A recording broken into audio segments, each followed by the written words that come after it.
जय जगन्नाथ। नमस्कार प्रिय दर्शक बंधु, मु ज्योतिषाचार्य प्रमोद कुमार पंडा आपण मानक स्वागत करुच्ची आपण मानकर प्रिय चैनल आस्ट्रो कल्याण चैनल।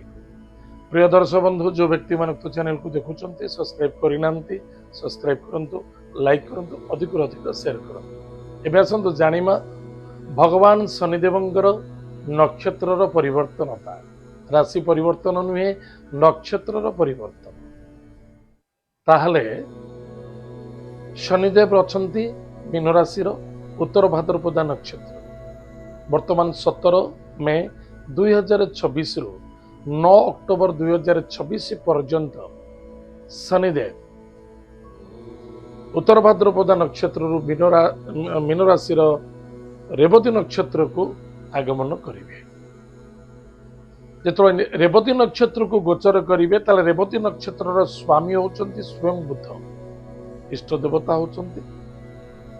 होचंती पूषा, इष्ट देवता किए होचंती से विष्णु।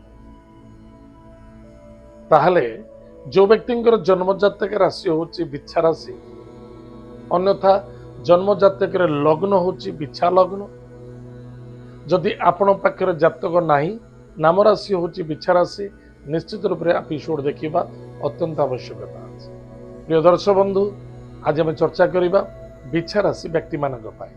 बिच्छा राशि पंचम भाव होची मीन राशि, बहुत बढ़िया। बिच्छा राशि सप्तम भाव होची वृष राशि, जे कि शनि दृष्टि। बिच्छा राशि एकादश भाव होची कन्या राशि, जे कि शनि द्वितीय दृष्टि। बिच्छा राशि द्वितीय भाव को जाउची धनु राशि, जे कि शनि दशम दृष्टि।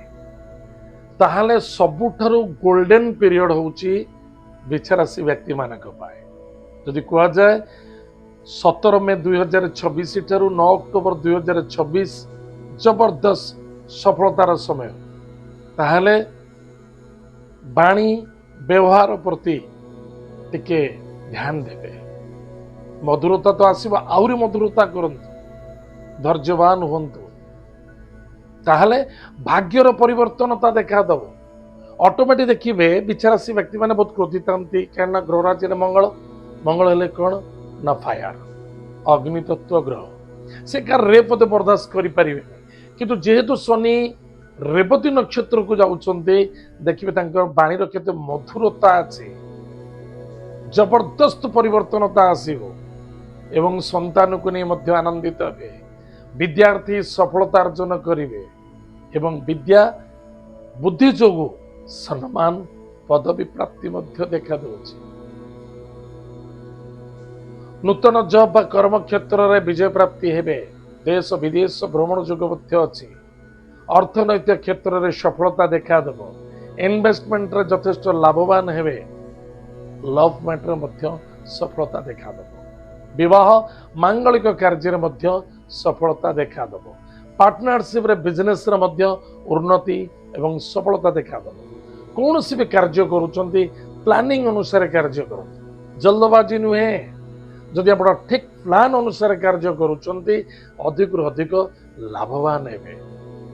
धन तो प्राप्ति जोग अछि, आपण धन प्राप्ति करिवे, किंतु प्लानिंग अनुसार कार्य करंतु। जो पिला माने बा जो व्यक्ति बिजनेस करूचंती, बिजनेस रे कोनोसी इनकम सोर्स रिजल्ट माने बेनिफिट देखा जाउनतला, एडी बेनिफिट मध्य प्राप्ति जोग अछि।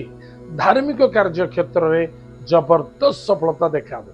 ताले प्रिय दर्शक बंधु मन रखिथिबा दरकार, जो व्यक्ति राशि होची बिच्छा राशि, टिके आध्यात्मिकवादी हुंतु, सतचिंतना, सतचिंता, सदमार्गी, सद्भावना, शुद्ध चिंतन हुंतु, बहुत लाभ मिले। प्रतिकार प्रत्येक दिन प्रातः समय स्नानादि कार्य सारी गायत्री मंत्र जप कर, जदि भाग्यर परिवर्तनता चाहते एवं उन्नति चाहते, अर्थ चाहते, कर्म चाहते, कार्य सफलता चाहते, प्रत्येक दिन सकाल उठी एटा आज 9टा काली 10टा काली 12टा एमती नुह, सकाल जल्दी उठंतु। उठी सारा पर स्नानादि कार्य सारी सूर्य नारायण को जलर्घ्य दान करंतु। गुरुजन व्यक्ति को प्रणाम करंतु। गायत्री मंत्र को जप करंतु। हनुमान चालीसा टिके पाठ करंतु। शनिवार मंगलवार बुधवार गुरुवार ए दिवस शुद्ध शाकाहारी भोजन करंतु। असंतुष्टता थारु दूरे रहिबा बहुत आवश्यकता अछि। जदि पारुचंती बुधवार गुरुवार शनिवार दिन ओषस्थ वृक्ष मूल जल गुड़ दान करंतु। प्रत्येक दिन ओम शम शनिश्चराय नमः ए मंत्र जप करंतु। निश्चित रूप से आहुरी मध्य लाभे रहिबे, सफलता मध्य देखा प्रिय दर्शक बंधु एतला बिच्छाराशि व्यक्ति मानक पई भगवान शनिदेवंकर गोचर फलाफल आज तो समय जाइए कार्यक्रम को आम ये रखुचु। पुणी देखा जय जगन्नाथ नमस्कार।